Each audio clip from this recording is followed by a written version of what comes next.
Now, in my last two videos, I said I was going to post a lot more on Sea of Thieves and a lot more on YouTube in general.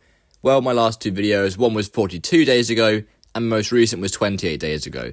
So, yeah, I'm sorry about that. I've kind of gone to do a bit of content hibernation. My last video got about 100 views. Just depressed me, I can't even lie. So I was like, well, guess I'm taking a little break. And in this little hiatus I took, it's come to my attention that the Sea of Thieves Insider build has now lost its NDA, which has been there literally since I've been on it for the past, 7 years? So now, I guess it's kind of free range to talk about Insider and go into the things that have been released in Insider now. So in this video, I'm going to be using some stuff from Insider and the new update that's coming out to kind of add to my point, which is that Sea of Thieves is becoming way too easy in 2025. I'm going to risk sounding like a massive old head here, but when I started playing this game in the first week of release, it was obviously super grindy, and that was one of the biggest kind of complaints a lot of players had, was how grindy it was. I mean, the only way, for example, I could level up Merchant was literally just by going around and collecting animals and then moving them to a location and this, that, and the other. It was quite tedious, and obviously Gold Hoard and Order of Souls, there wasn't too much to do, but in general, the game was quite tough. You had to really think about what you had to do yourself, and also it was quite grindy.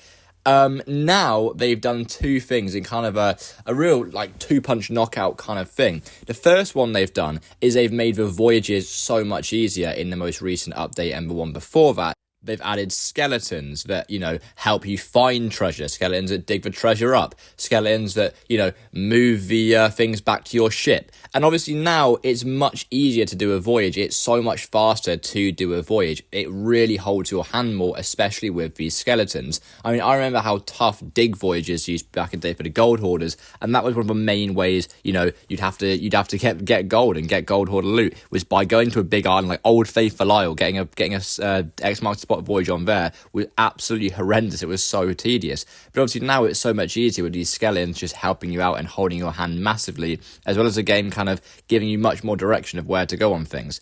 And now also what they've done in the most recent update in Insider is there is now a line from your island that you're on to the next island you have to go to. So if, let's say, you're on a X-Master spot voyage, you've just landed on an island, you've done one of the X-Master spot, and then let's say you get the next part of the voyage and it tells you, hey, you're on Crook's Hollow, now you've got to go to Crescent Isle, it's going to give you a location on the map, it's going to give you a pointer on the map to where you have to go. So it completely takes out any of the... I mean, I guess some people would see this as a good update, I guess a quality of life thing. The fact that, you don't have to spend a couple of minutes looking around. But I think that's what makes the game fun is if you know your stuff, you can put it instantly. And if you're a new player, you've got to look around a bit and think, well, where do I have to go? I'm going to have to plot my route for this.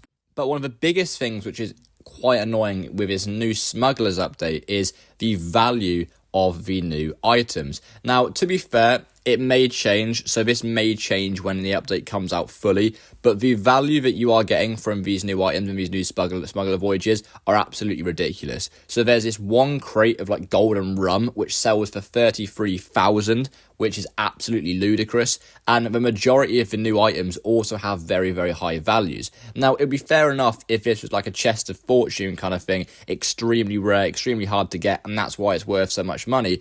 But no, in these new voyages, again, maybe it's just they're giving extra loot out so people can test how the loot works and see this, that, and the other. But when you play these new voyages, you get so much of this new high-tier loot. I mean, one of the smugglers runs, obviously, you get attacked by skeleton ships midway through, and rather than just getting a bog-standard normal skeleton ship loot, which is just average at best, you're getting a lot of this new high-tier loot, which is absolutely crazy, because, from one skeleton ship now, you're making 50,000, on top of the original voyage, where you're also probably making about 50,000-60,000. And one thing they have done with this update specifically, so it's going to be 100%, I believe, at the time for this sixth season, and after that there's a chance of it. But what they are doing is they are making shipwrecks absolutely overpowered. Whereas back in the day, or not even just back in the day, really for the whole history of the game, all shipwrecks have been is you can get some good loot there. Obviously, there is chance of getting decent loot. But the main thing I go down for is for fish, for getting fish, for getting chicken, for getting this, that, and the other. Try and find some fish for my commendations. That's the main reason I go down. But now, in this new update, they are adding high-tier smugglers' loot to the shipwreck. And obviously, as I mentioned, those golden kind of rum bottles, which were 33,000, you can find multiple of them in a shipwreck. So you could genuinely be clearing 100,000 from a single shipwreck. And what this kind of does is it kind of does devalue gold, and it does kind of devalue it in a big way, just because if people are now making 100,000 from a shipwreck, you could literally spawn in from the outpost, see a shipwreck, a couple of squares away from you. You go to the shipwreck, you get 100k straight off the bat. It really does make the grind feel a lot less worth it. And what this will do is it will do one of two things. Well, it probably will do both, actually. The cheaper cosmetics, the one which cost about, 5,000, 6,000, 7,000, whatever, will feel completely just easy to get, completely worthless, and not even a task to get. But what it could push Sea of Thieves and Rare to do is for them to make most of their cosmetics more expensive. So you see cosmetics being worth 150, 200, 300, 400,000. We obviously have seen it with a few cosmetics are now 100k or 200k, but it could go even more, and that would be a little bit ridiculous. I do think it is a shame that there is not really a grind in the game anymore, because everything is so easy. Obviously, back in the day, getting Pirate Legend was so tough. It was really a genuine grind, because you had to get one of the 3 factions. There were only 3 factions you could do it in. It was really tough. And the other factions were also grinds too. I mean, the Reapers, you had to really go for PvP to do. It was pretty tough to get Reapers leveled up. And Hunter's Core was extremely tough. I mean, Hunter's Core was probably the grindiest of them all. And Arena was similarly quite grindy to get to level 50. All of the factions were grindy to get just to level 50. And obviously that was the hard limit.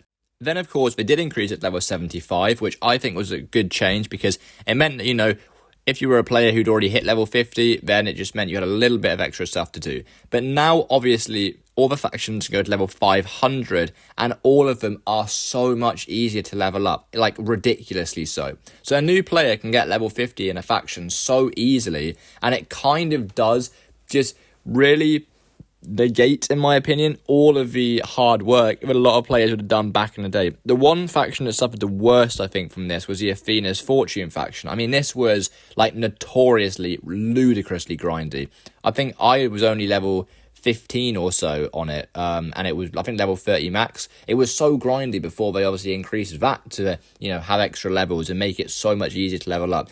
I do think, from a level perspective, it is quite ridiculous how easy it is to get levels now. And obviously, now with these smugglers updates, it's becoming really easy to get money as well. So I do think the game is becoming a little bit too easy. Like, you do want, obviously there is a balance to be found, right? You don't want the game to just be too grindy, and you don't want the game to be too easy. But I think they've just pendulum swung from one extreme to another, in terms of from the start of the game to now. There was a happy medium, but now I think they've swung completely from really grindy to now way too easy. So I do think they definitely should make these smuggler voyage items harder to get, add less reputation, add less money. I think otherwise the game is going to get a little bit out of control with how easy it is to level up. Now, obviously, people who have just started the game won't particularly see this, I don't think, because it will just be like, oh, hey, look, I can get more cosmetics, I can get this, that, and the other. But if you're leveling up really fast, if you're hitting Pirate Legend really fast, and you're getting 2 million in the first couple of days of playing, it really just is going to make you think, like, well, why should I keep playing? Like, I remember back in the day, for literally a 70,000 ship hull, I'd have to grind out a day or two, a couple of days, of just hitting, skeleton forwards, doing these voyages, really grindy to get one hull. And it was really rewarding, I thought, at the start of the game, having to really work for even like one cosmetic, even one big cosmetic, because it was just hard to get it. And also, it was hard to level up. So you felt really rewarded when you hit level 50 or you hit level even 35 or 40, and you were getting these commendations, and you were getting these new cosmetics that came with the new factions that you were leveling up. And now I think that is kind of being completely washed aside, with new players potentially being able to level up so fast, being able to hit Pirate Legend really quickly, and being able to get millions of coins straight away. It means within a couple of days of playing, you've effectively completed the game in terms of, the leveling system and the economy, right? So I do think Rare probably need to check this a little bit. I think they do need to make it so it is a bit harder. I don't really know how they're going to go back on this, though, because obviously the new smugglers update, they could definitely, make the prices less, and that's, I reckon, what they would do. But how do you get to a stage where you make the economy more fair, and how do you get to a stage where it's not ridiculous when it comes to reputation and leveling up? This is one of my common gripes with the game in general. I think it does make the game feel a lot less rewarding, and it makes the game feel a lot less fun to play. This probably does just sound like the ramblings of a veteran player, to be honest. You hear it a lot in different games where it's the old veteran going, oh, back in my day. But, I mean, you know what? This is just my opinion on the matter. I think a lot of people maybe will disagree. Maybe some people will agree. But that's all I've really got to say on the matter. So, yeah, thank you for watching. And I will hopefully, I know I promised this a million times and it's never happened, I will try and post more videos and post it in a more consistent schedule. I'm sure there are the 2 people who actually watch every video are going to be very, very sad I haven't posted for a month. But anyway, thank you for watching, guys, and I'll see you next one. Peace.